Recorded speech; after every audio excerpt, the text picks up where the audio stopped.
हे hello friends, सभी को मेरा प्यार भरा नमस्कार एक प्यारी सी मुस्कुराहट के साथ।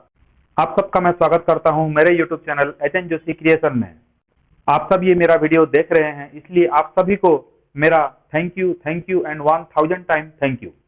तो एक सेकंड के भी देरी ना करते हुए आइए हम बात करेंगे इस साल के इंडियन आइडल के बारे में, जो इस साल 12वां सीजन था।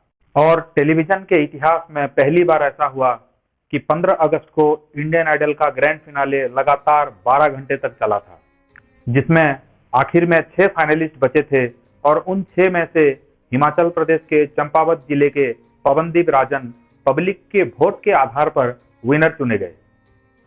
इस इंडियन आइडल के पूरे सीजन में, जो तकरीबन 8 या 9 महीने तक चला था, इस पूरे सीजन में कुछ चीजें ऐसी थी जो नोटिस करने वाली थी। हो सकता है उस चीज को कुछ लोगों ने नोटिस किया, कुछ लोगों ने नहीं किया। सबसे पहले मैं ये आपको बताना चाहूंगा कि पवनदीप राजन जो विनर चुने गए, वो आप सबके वोट के आधार पर और पब्लिक के प्यार के आधार पर वो विनर चुने गए। और आप लोगों ने पसंद किया, आप लोगों ने वोट किया, तभी पवनदीप राजन विनर बना। और आपके पसंद की, आपके वोट की मैं पूरे दिल से रेस्पेक्ट करता हूं। लेकिन क्या सही मायने में पवनदीप राजन विनर बना? वो सही था? जो उसको पब्लिक के वोट मिले, क्या वो सही था? या पवनदीप राजन की जगह पे अरुणिता कांजीलाल अगर विनर बनती तो वो सही होता? इस सीजन के इंडियन आइडल में कुछ चीजें ऐसी हुई जिसका एडवांटेज पवनदीप राजन को मिला और जिसका काफी सारा नुकसान अरुणिता कांजीलाल को उठाना पड़ा। नहीं तो शायद आज पवनदीप की जगह पे अरुणिता विनर बनती। सबसे पहले तो मैं आपको बता दूं कि इस साल इंडियन आइडल सीजन 12 में जो फाइनलिस्ट थे, जो 6 फाइनलिस्ट थे, वो थे पवनदीप, अरुणिता, निहाल, साइली, तनुप्रिया और मोहम्मद दानिश। तो मैं उन पूरे 6 के बारे में बात नहीं करूंगा, मैं सिर्फ दोनों के बारे में बात करूंगा, जो पवनदीप राजन और अरुणिता कांजीलाल। उन दोनों में ही कंपटीशन बहुत जबरदस्त का था। तो मैं आपको बताना चाहूंगा कि इस साल इंडियन आइडल के सीजन 12 में पवनदीप राजन को कुछ एडवांटेज ऐसे मिले जिसका खामियाजा कहीं ना कहीं अरुणिता कांजीलाल को चुकाना पड़ा। वो सारे एडवांटेज क्या थे, उस पर थोड़ा सा मैंने गौर किया और वो मैं आप सबको बताना चाहूंगा। सबसे पहला, पवनदीप राजन को बहुत सारे म्यूजिकल इंस्ट्रूमेंट्स बजाने आते थे, जो कि आप सब ने देखा है उसको बजाते हुए, और आप सब उसके बारे में अच्छी तरह जानते भी हैं। दूसरा, पवनदीप राजन रहने वाला था हिमाचल प्रदेश के चंपावत जिले के एक छोटे से गांव का और थोड़ा बहुत गरीब घर का, जिसको कि बार बार सोनी चैनल ने टेलीकास्ट किया।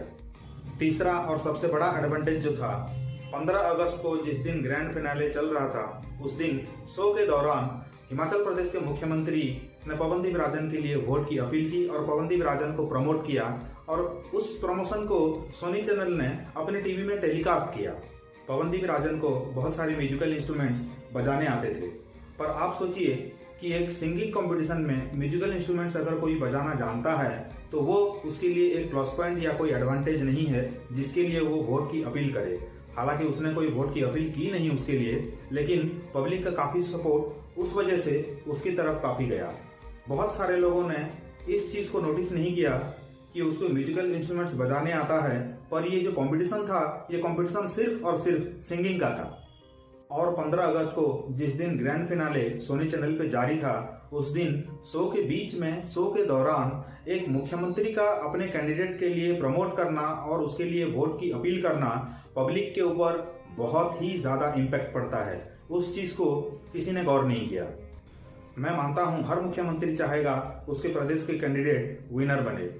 अगर उनको प्रमोट करना ही था तो सभी राज्यों के मुख्यमंत्रियों को करना था, क्योंकि किसी भी राज्य के मुख्यमंत्री को अगर ये कहा जाता कि तुम अपने प्रदेश के कॉम्पिटिटर के लिए थोड़ा सा प्रमोशन करो या थोड़ा सा वोट की अपील करो, तो शायद कोई भी मुख्यमंत्री इस चीज के लिए कभी मना नहीं करता।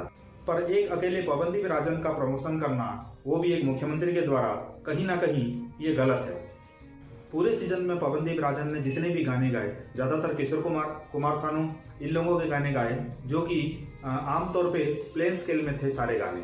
और पवनदीप राजन के किसी भी गाने में कोई बहुत ज्यादा लहर या बहुत ज्यादा आलाप या बहुत उसमें कोई क्लासिकल मिक्स हुआ, ऐसे गाने पवनदीप राजन ने शायद ही किसी भी एपिसोड में गाए हों।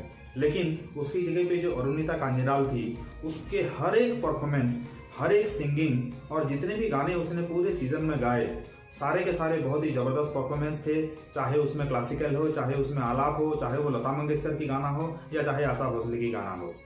उसके सारे के सारे गाने एक से एक जबरदस्त परफॉर्मेंस दिए उसने पूरे सीजन में।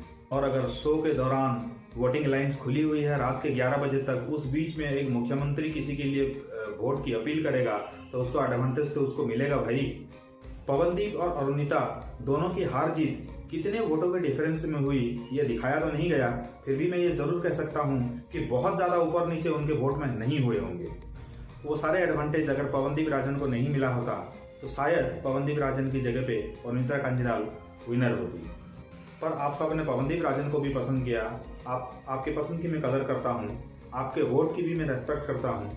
पर कहीं ना कहीं पवनदीप राजन और अरुणिता का जो कंपटीशन था, उन दोनों के कंपटीशन में बहुत ज़्यादा फर्क नहीं था, या उनको जो वोट भी मिले हैं दोनों की हार जीत में बहुत ज़्यादा वोट का अप एंड डाउन नहीं हुआ होगा, ये मेरा पूरा यकीन है।